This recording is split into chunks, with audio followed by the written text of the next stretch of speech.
What up, everybody? It's April Dawn. Let's talk about it. This is Claw Season 3, Episode 5, I think. 4 or 5, one of them. I'm not doing a whole long, drawn-out review for this episode, y'all. Not a whole lot happened. I'm going to be honest with you. Claws is not really taking me in like it has for the past couple of seasons. It's kind of, it's kind of like, what's the whole point? I feel like with the last episode and them taking the casino from her, it's kind of like, why are we here? Like, what is the point of this? You don't have the coke business, or the pill business anymore.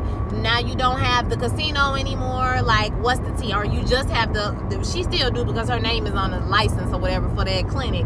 But so she still got that stream of revenue, but she don't have the casino anymore. So why are Mac and Melba even still here? Like, I feel like they dragging it a little bit with this whole Dean storyline. I'm gonna be honest with you, it wouldn't have been no episode had it been my brother, because I'd have just snatched that nigga straight up out of there. Close credits, okay? In the middle wrap.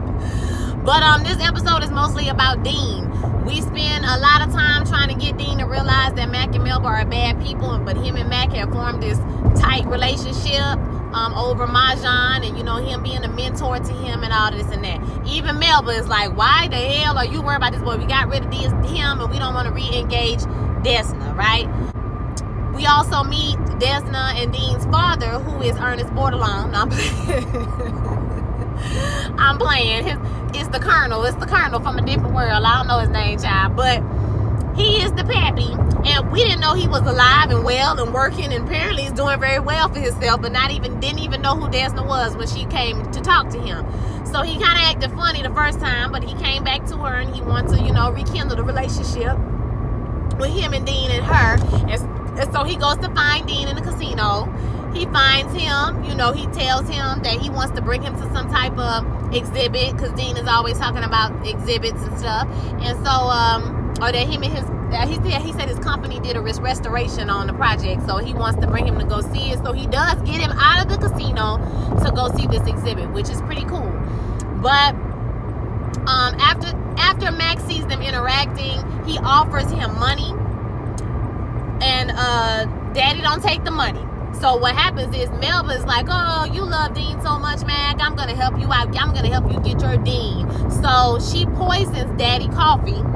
And then when Daddy invites Desna and Dean to this dedication they're doing for this art project, that it looks like he's drunk. He's falling down. He throwing up all over Desna. And so Dean obviously thinks that he's drunk. And he done already put Mac on his pedestal, so he can't do no wrong. And him and Desna, he lying about, she lying about Desna, and all of that. Or Desna is lying about them, excuse me. So, I'm not gonna lie to y'all, Dean get on my damn nerves. Virginia tried to talk to him, and he's pretty much rejecting Virginia at every turn. They're doing this on purpose so that when Virginia go to EJ, we not gonna feel like she doing Dean wrong or whatever, But, so he rejected his girlfriend at every turn. He ain't listening to nobody. He damn near addicted to Mahjong. I don't even know what that is. Is that like dominoes? Like, how do they play Mahjong? I don't even understand it. But he addicted to that. He not listening to his sister.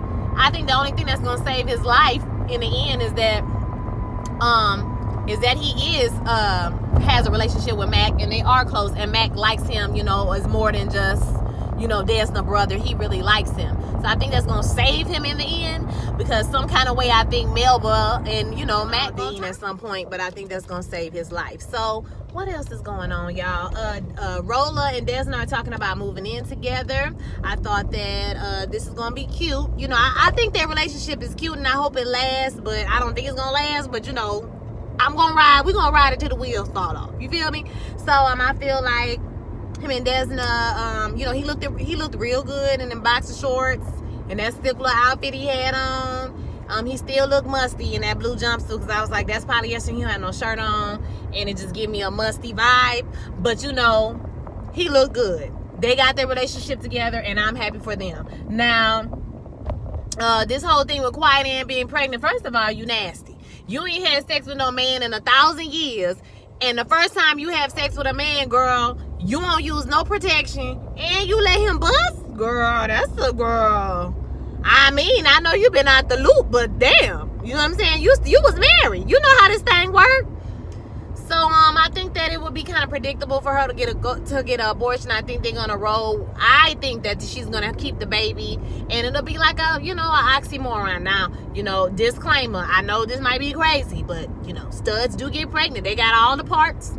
They have babies all the time in relationships. They the one who had a baby sometime. So it's not like it's just crazy for her to get pregnant because she's more masculine, because we can clearly see that she can change it up whenever she wants to. And if you want to have a baby, had a baby, sis. So I think she's gonna have a baby, but that's yet to be seen. She might have a miscarriage or something, who knows? Oh, God forbid, but she might have a miscarriage. What else, y'all? What else? Oh, Polly and Joe. So probably the most interesting storyline out of this whole season or this whole episode was Polly and Joe. Basically, the girl that was giving Desmond the information, the black girl, she used to go with Joe, and she done found out, that he go with Polly, and she is pissed because she was like his chocolate, sunshine Sunday or some shit like that. And so she beat Polly up and tell her she gonna get some money.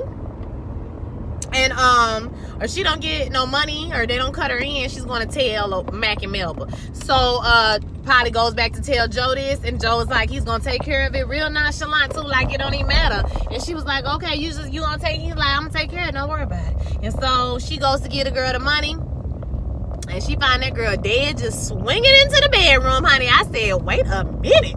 So she rushes back over to the casino, and Joe was like, well, I told you I was going to take care of it. I took care of it. And so she starts to put together that, did you kill Penelope? Yes, girl, he killed Penelope. And then she was like, oh, shit, I should have stayed without your kid. And we was like, yes, girl, you should have stayed without your kid. Yes, you should have done that. So now Polly in the whirlwind like SpongeBob, she don't know what to do. Okay, she like, I done got with a murderer. So I don't know how they gonna reconcile that. We got Virginia gonna get with EJ. I think Jen is gonna find out next week, so that should be interesting to see how that all play out. But I mean, other than that, this whole tension with the casino and Mac and Melba, I just ain't feeling it. What is the point? They have the casino. What about the governor storyline with that whole, they doing building private prisons? Like, what is the tea with this storyline? What is going to happen? I ain't feeling it. I'm not gonna lie to you. And a lot of times this is where shows start to go off the rail a little bit in the third season. I just feel like it's kind of like, y'all seen that meme? Okay, why isn't this better?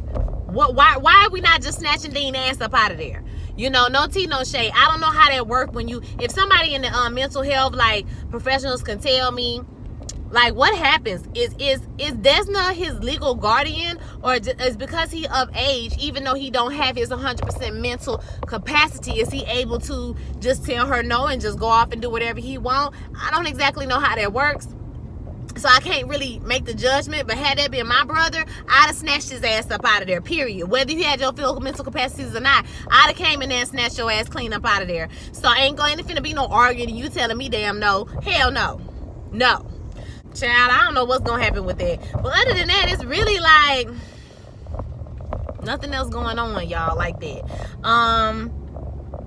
Let me know what you think about this season. I did like the little music video she did. Niecy Nash directed this episode. This is like her directorial debut. So, I thought she did a good job directing it. It's just the story. It's no slight to her. It's just the story. The little music video thing, it was cute, at the beginning of the episode. I thought that was real cute, with the whole roller wanna move in thing. That was cute. Other than that, y'all, there's really nothing else going on. I'm sorry I didn't do a blow by blow for you this week. Jen did make up with her mama. That was cute too. I don't know if I said that earlier. So let me know what y'all thought about this episode. I will holler at y'all next week. Peace.